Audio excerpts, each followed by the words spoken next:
tutup mata kepala, buka mata hati. Allah selalu melihat.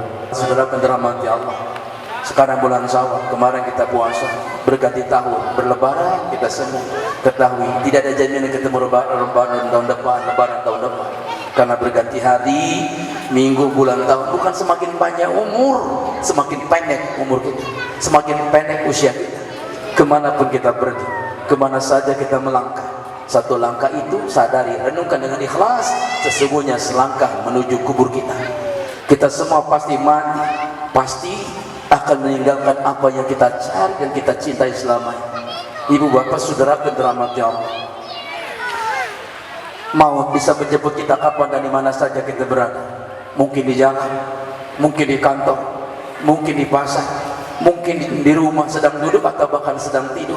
Maut tidak bisa ditunda-tunda. Maut bukan sistem urus, sistem cabut. Fa idza jaa ajaluhum la yastakhiruna sa'atan wa la yastaqdimun. Semua pasti mati dan semua pasti akan diperhitungkan. Tidak ada satupun yang kita lakukan, semua pasti kembali kepada diri kita. Allah tahu persis maksiat yang pernah kita berbuat. Allah tahu rencana busuk yang kita pikirkan.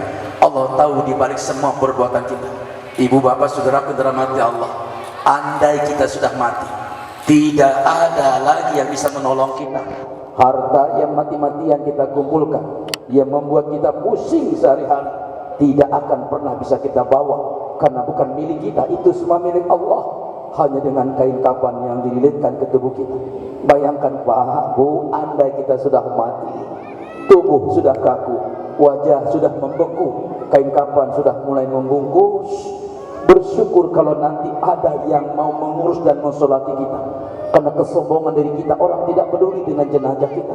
Suami, istri, anak-anak, cucu, saudara, keponakan, sahabat, paling-paling hanya bisa menangis di sekitar kita. Orang tua paling-paling hanya bisa menangis di sekitar kita. Kita akan digotong ke kamar kita yang baru, yaitu yang lahat. Kita akan dimasukkan ke liang kubur. Wajah kita akan dibuka untuk menyentuh tanah, dihadapkan ke arah kiblat. Papan-papan akan ditutupkan di sekitar tubuh kita. Perlahan-lahan orang-orang yang kita cintai akan menaburkan tanah. Tanah semakin penuh, semakin gelap, semakin sendiri. Mungkin anak-anak kita, cucu, keponakan, saudara yang nanti akan menaburkan tanah buat kita. Dan inilah pertemuan terakhir dengan mereka. Mereka semua akan pulang ke rumah.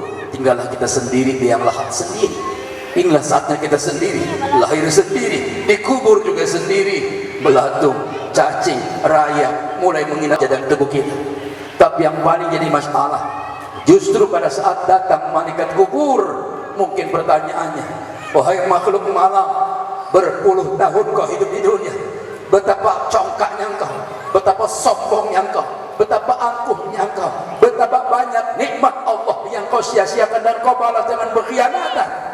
Mungkin pada saat itulah dinding kubur akan menghimpit orang-orang sombong dan durhaka. Saudara-saudara yang dirahmati Allah, sebetulnya sholat kita akan membela, tapi sholat kita terlalu lemah, tidak pernah khusyuk, tidak ikhlas, mau berjamaah. Mungkin sedekah kita akan membela, sedekah juga selalu riya, pengen dipuji orang. Mungkin puasa kita akan membela, tapi puasa kita hanya perut, mata tidak pernah puasa, mulut tidak pernah puasa, selalu menyakiti perasaan orang tua, perasaan mertua, menyakiti istri, menyakiti suami, menyakiti saudara, menyakiti guru, menyakiti orang lain. Mungkin umroh haji kita akan menolong, akan membela kita, tapi umroh haji juga mardud, tertolak karena niat yang tidak benar. Tinggallah kita sendiri berteriak, melolong-lolong dalam kubur. Paling-paling yang kita tunggu doa dari anak-anak kita. Tapi bagaimana anak-anak mau berdoa, sedangkan selama ini kita cuek sama anak-anak, sibuk dengan kerjaannya, sibuk dengan bisnisnya, sibuk dengan dagangnya, sibuk dengan dirinya sendiri, tak peduli kepada anak-anak, menghantarkan ngaji, belajar ngaji supaya mengenal Allah, mengenal Rasulullah dengan baik. Ketahuilah, sisa kubur akan terjadi jika anak-anak kita berdoa. Saudara dirahmati Allah, nikmat rasanya berangkat haji, pergi kemana saja, bahkan di saat kematian datang, orang tua sudah ridho, mertua ridho, guru-guru, suami, istri, anak-anak, semua ridho kepada kita. Orang-orang kita sakiti sudah ikhlas memaafkan. Orang yang kita bentak, kita lukai perasaannya, sudah ikhlas ridho memaafkan.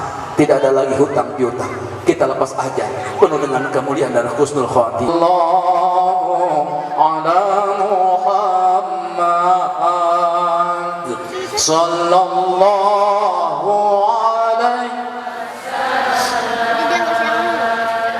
sallallahu ala Muhammad sallallahu alaihi wasallam. Mangga sallallahu sallallahu alaihi wasallam. Sallallahu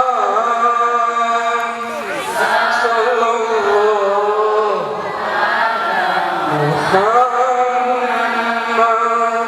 ya Rabbi sholli. Ya Allah ya Rabbana, terima kasih Engkau berikan kesempatan kepada kami berjumpa, bersilaturahmi, berhalal bihalal. Kami datang kepada sudah membawa dengan dosa-dosa yang kami pikul di punggung ini. Sementara curah rahmat, rizkimu, karuniamu, cinta, kasih sayang tak pernah henti-henti Kau berikan kepada kami. Padahal diri kotor, diri pendosa ya Rabbana. Ampuni dosa dan kesalahan kami, dosa ayah ibu kami, kakak adik kami, paman bibi kami, kakek nenek kami, guru-guru kami, saudara-saudara kami, muslimin muslimat, mukminin dan mukminat, baik mereka yang masih hidup apalagi mereka yang sudah wafat. Ampun ya Allah, jikalau hidup terasa letih, jikalau hidup terasa susah karena dosa kami kepada orang tua, ampun dan dipilah kami agar kami jadi anak-anak yang baik, anak yang soleh dan solehah. Ampun ya Rabbana, jikalau hati orang tua sering tersinggung karena sikap dan perkataan kami, sungguh tidak ada manusia yang berjasa dalam hidup kami kecuali ayah kami, ibu kandung kami ya Allah. Beliau telah mengandung kami 9 bulan lamanya, wahnan ala wahnin. Saat itu beliau lemah, bahkan semakin lemah. Bahkan ketika kami melahirkannya, taruhannya antara hidup dan mati, bersimbah darah, keringat dan air mata. Beliau telah merawat, menyusui, mengasuh, menggendong, membesarkan kami dengan tanpa pamrih, tanpa berhitung-hitung. Mulai kami dikandungnya, dilahirkannya, bayi, kanak-kanak remaja, bahkan sampai berumah tangga, sampai siang ini, detik ini ya Allah. Lalu apa yang pernah kami berikan yang terbaik untuk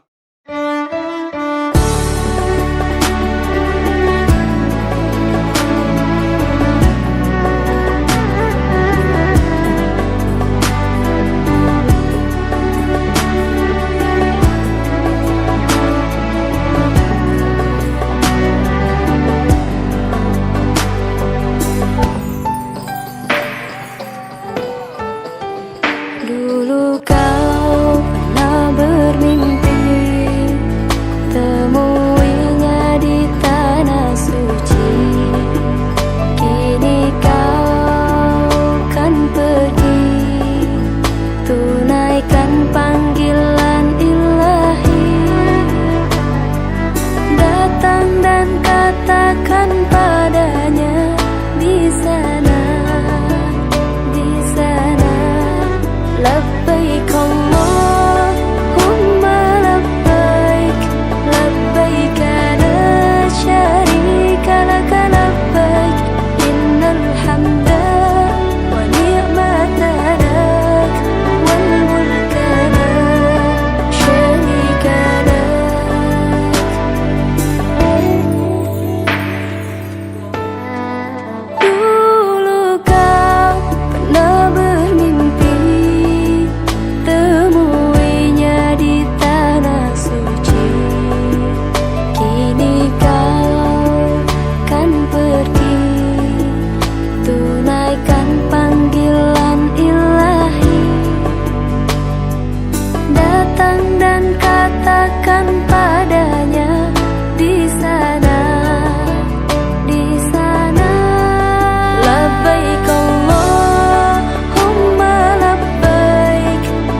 innal hamda